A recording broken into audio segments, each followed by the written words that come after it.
Hello दोस्तों, NCRB के data के अनुसार हमारे देश में 2020 में करीब 12,526 बच्चों ने सुसाइड अटेम्प्ट किया। यानी हर रोज करीब 34 बच्चों ने सुसाइड अटेम्प्ट किया। डेटा के अनुसार 1995 से लेकर आज तक करीब 1.5 लाख से भी ज्यादा बच्चों की सुसाइड अटेम्प्ट केस रजिस्टर हो चुका है।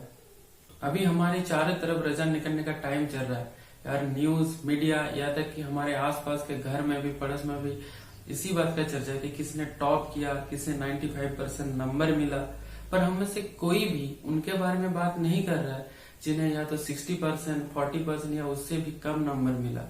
जो बच्चे टॉप किए उनके बारे में बात करना कोई गलत नहीं है। उन बच्चों ने मेहनत किया, उन्हें उनका रिजल्ट मिला। तो क्या जिन बच्चों को कम नंबर मिला उन्होंने मेहनत नहीं किया, ये कहना गलत होगा। तो चलिए आज हम उन बच्चों के बारे में बात करते हैं जिसके बारे में कोई बात नहीं करना चाहता। अब सबको मैं एक छोटी सी घटनाएं बताता हूँ। रॉकी जो एक 16 साल का लड़का है, जिसे स्कूल में एक दिन टीचर जी 2 × 9 कैलकुलेट करने को बोलता है, पर वो बच्चा ये नहीं कर पाता है। वो बार बार कोशिश करता है अपने उंगलियों से खाते पे लिख के 2, 8, 14, पर उससे ये नहीं होता है। अब ये चीज हमेशा होता है। रॉकी एक 16 साल का लड़का है जो क्लास 10 में पढ़ता है, और वो अकेला नहीं है। हमारे देश में करीब 15 लाख स्कूल है। तो जरा सोचिए, इन स्कूलों में ना जाने कितने सारे रॉकी जैसे बच्चे होंगे। लेकिन हम सबको पता है आज गूगल, माइक्रोसॉफ्ट का सीईओ एक इंडियन है। और मैं बेट लगा के बोल सकता हूँ हमारे देश की टॉप स्टूडेंट दुनिया की किसी भी देश की टॉप स्टूडेंट उसके बराबर या उससे अच्छे का टक्कर दे सकता है। पर रॉकी के बारे में क्या, हमें समझना होगा हमारे देश की जो टॉप स्टूडेंट की परसेंटेज है वो हमारी टोटल स्टूडेंट की परसेंटेज 1% से भी कम है। हमें समझना होगा हमारे एजुकेशन सिस्टम ने जितने टॉपर बनाया है उससे 1000 गुना ज्यादा बच्चे को अंधेरे में धकेला है। क्योंकि इन बच्चों के अंदर जो टैलेंट है, जो क्रिएटिविटी है, उसे ना तो किसी ने पहचाना और ना ही किसी ने एक्सप्लोर करने की कोशिश की। क्योंकि हम में से हर कोई बस मछली को पेड़ पे चढ़ाने के लिए लगे हुए हैं। तो जरा आप ही सोच के बताइए, इन बच्चों के लिए क्या इंतजार कर रहा है? एक अच्छी सी नौकरी या एक अच्छा कॉलेज और यूनिवर्सिटी में इनका एडमिशन? जवाब है नहीं। इन बच्चों को फेंक दिया जाता है अंधेरे में या किसी फैक्ट्री में या किसी अन्य कामों में। और वो बच्चा ये मान भी लेता है कि यही उसका लाइफ है, क्योंकि उसे स्कूल में तो अच्छे मार्क्स मिला ही नहीं, किसी ने स्कूल में उसका टैलेंट को पहचाना ही नहीं।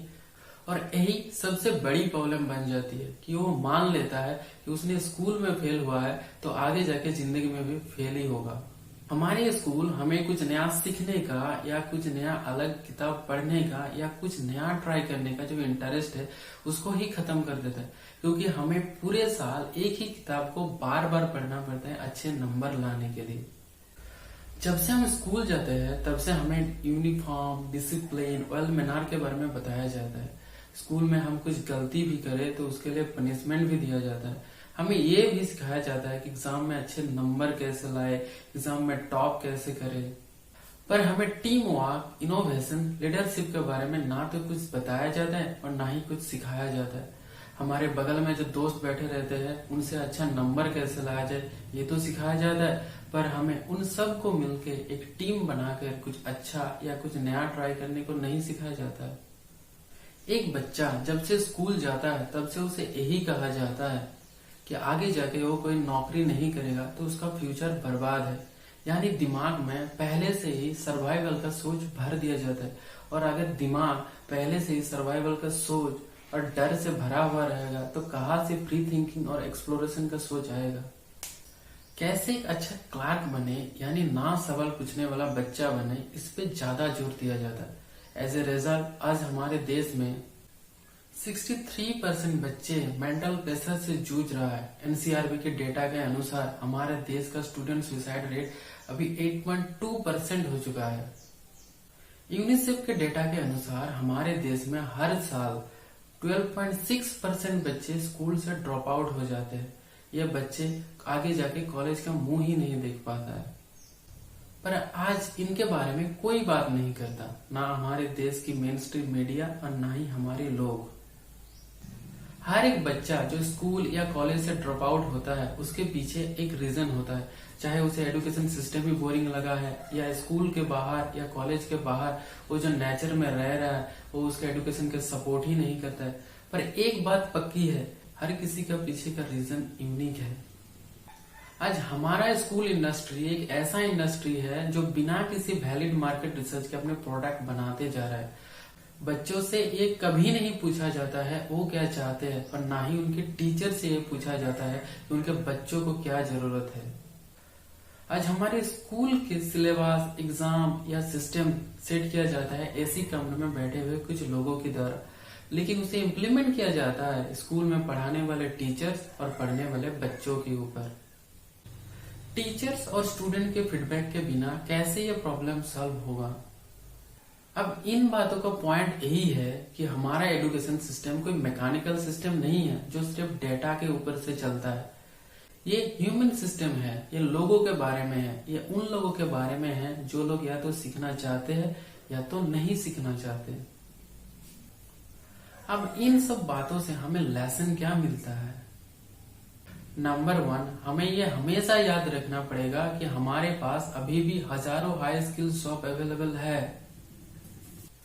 हमें हमारे देश में और ज्यादा टेक्नोलॉजी और इनोवेशन की जरूरत है, पर उन बच्चों के बारे में क्या जो एक सिंगर, डांसर, आर्टिस्ट या टैटू आर्टिस्ट बनना चाहता है?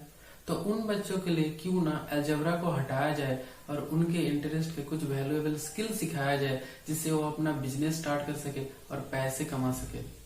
दूसरा ये है कि एक रियल एजुकेशन वो है जो आर्ट्स, ह्यूमैनिटीज, फिजिकल एजुकेशन और साइंस को इक्वल वेटेज दे। बच्चे और खुशी से सीख पाएंगे जब हमारा सिस्टम एक ओपन करिकुलम के साथ उनके अंदर के टैलेंट को सपोर्ट करेंगे। तीसरा है, हमारे टीचर्स हमारे स्कूल की सक्सेस की ब्लड सिस्टम है।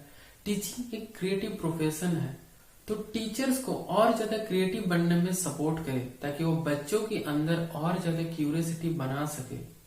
अगर किसी बच्चे का अंदर क्यूरियोसिटी को जगाया जाए तो वो बच्चा बिना किसी की मदद से अपने आप से पढ़ सकता है। बच्चे नेचुरल लर्नर होते हैं।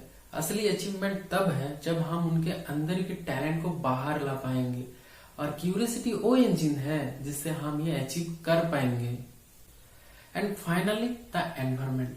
अमेरिका में टेथ वैली नाम की एक जगह है जहाँ पर कोई बारिश नहीं होती थी, इसलिए वहां पर कोई जीवन में नहीं था।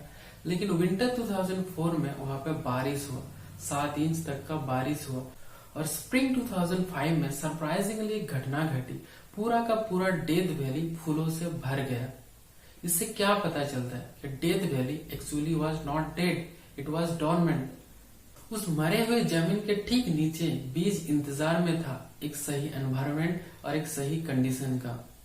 और लाइफ सिस्टम के साथ ऐसा ही होता है, अगर कंडीशन सही होगा तो लाइफ होगा ही होगा, और ये हमेशा होता है। अब कोई भी स्कूल, एरिया या डिस्ट्रिक्ट ले ले, अगर आप उसके कंडीशन को चेंज कर देंगे तो लोग आपको एक अलग ही पॉसिबिलिटी, एक्सपेक्टेशन, एक ह्यूज अपॉर्चुनिटी देंगे। अगर आप टीचर्स और स्टूडेंट्स के बीच का रिलेशनशिप को और अच्छा बनाएंगे, लोगों को और ज्यादा क्रिएटिव और इनोवेटिव बनने में सपोर्ट करेंगे, तो स्कूल अपने आप झूम उठेगा सीखने के मस्ती में। अगर आप एक पॉसिबिलिटी और सपोर्ट का एनवायरनमेंट तैयार करेंगे तो लोग वो पॉसिबल करके दिखाएंगे जिसके हमें उम्मीद भी नहीं थी। आखिर में मैं यही कहना चाहूंगा कि the real role of leadership should not command the control, the real role of leadership is climate control. नमस्कार।